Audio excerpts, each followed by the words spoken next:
Hey socialites, welcome back to my channel. And if you're new here, my name is Ariell. I create mainly beauty videos, fragrance, and lifestyle vlogs. So if that's the type of content you enjoy, I would love for you to hit the subscribe button and become a socialite. So today's video is going to be a full review of a super highly anticipated fragrance, which is Beyonce's Say Noir. So I actually pre-ordered the fragrance in July, I want to say. One of the socialites commented and asked me, was I getting it? She ended up sending me the website for pre-order. I pre-ordered it, and yeah, so I almost forgot about it until I just got a notification a couple days ago. So the fragrance does retail for $160. I think it's still like a pre-order type situation. So for whoever's interested, I'll try and find that website and put it in the description box. As far as the packaging, it does come in this box that has this silver chromed sleeve on top, and once you take the sleeve off of it, it's a white, really good sturdy quality. Like, this is a really good quality box that just has a silver circle on the front. It's almost like a linen type feel on the front, really good quality. And then when you take the top off, the actual fragrance did sit inside of this bed here. They packed it really nice. I do want to add that the way they packed it was really nice, because the last fragrance review I did was Ginger Biscuit from Jo Malone, and I've gotten quite a few comments saying that theirs didn't even come with the box,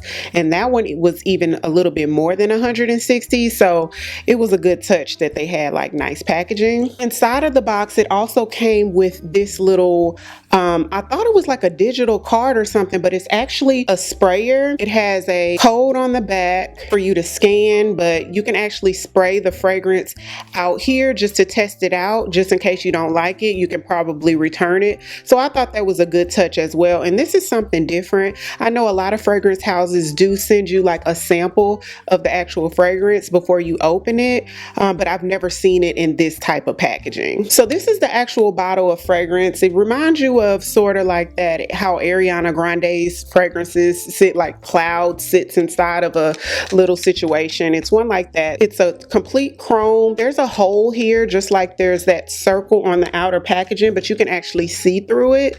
And so it sits in this bed. It's like a plastic. It's not really glass, but this part here is glass. You can see the juice through that hole.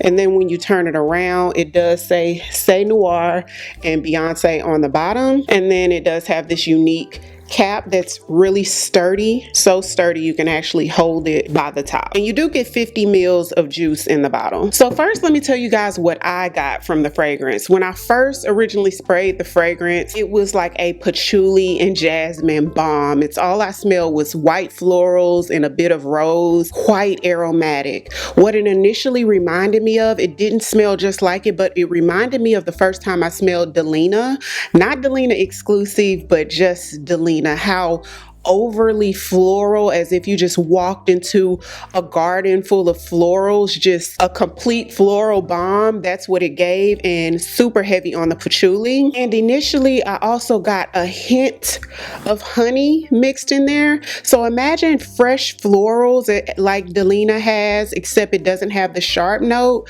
but then honey mixed in there. That's what I got initially, and that lasted for about 30 minutes to an hour for me. So per Fragrantica, they categorize this as a white floral amber rose fragrance with notes of honey, clementine at the top, jasmine, sandalwood, and rose in the mid, and myrrh and amber at the base. After the fragrance dried down about 30 minutes to an hour later, I got a lot more of the myrrh and a bit of the amber in there. So for me, it started to give a little bit of a woodsy, smoky scent like what myrrh gives, with a little bit of that sweet amber in there, and I could start to smell the honey. So I wasn't completely overtaken by the florals after it started to just really settle into my skin. For me, this fragrance is quite aromatic. It's giving flower child. If I was to describe the vibe of this fragrance, it would be like flower child. It's a bit of a 90s twist to it. You know how the fragrances in the 90s, it's giving 90s a little bit. And for me, it's sort of androgynous. I don't want to say unisex because it leans so feminine to me. I would describe the scent as a bit of an androgynous type scent. And I know most people would say like unisex, but for me, this leans so feminine, but the strength of that myrrh is quite a smoky myrrh in there. And for that reason, I could see a man wearing it. So it's giving androgyny a little bit, which I'm not surprised it being Beyonce's fragrance. If any of you have heard of the fragrance house Love Shack Fancy, they're a brand. I think they have clothes too, but they've launched fragrances not too long ago, and I did a review of their fragrances. Those are like those flower child, feminine, fairy-like, gardeny type scents.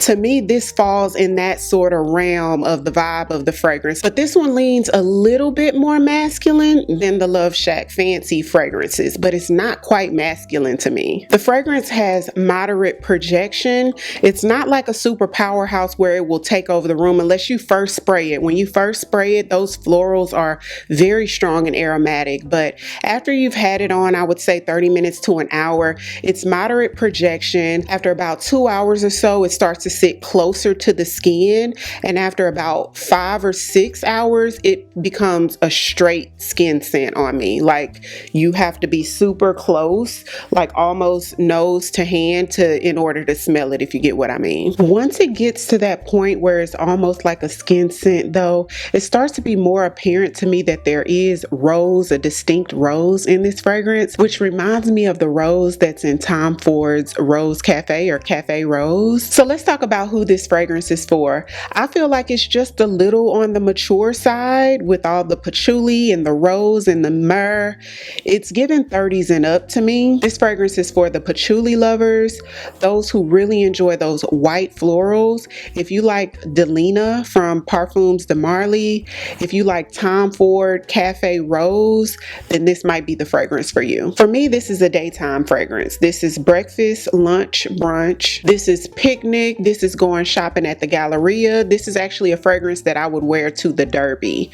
It's that type of a fragrance. I would say it's year round, but leaning more towards the spring. I think it'll really shine in the spring. It's refined and luxe, but also casual at the same time. So think linen fabrics, think sundresses, daytime maxi dresses, florals, those type of vibes. Because I get like that 5 or 6 hour wear with this one, I would layer it with like baby oil gel, something that's not too scented because it's so heavy on the florals, and then it has the amber and the myrrh in there. That's a bit layered for me.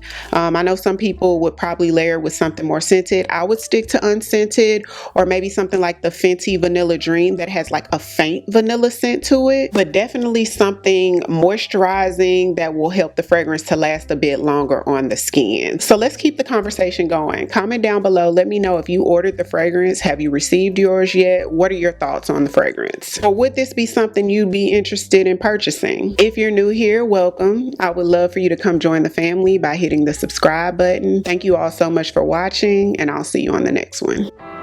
'Cause I've been where you are.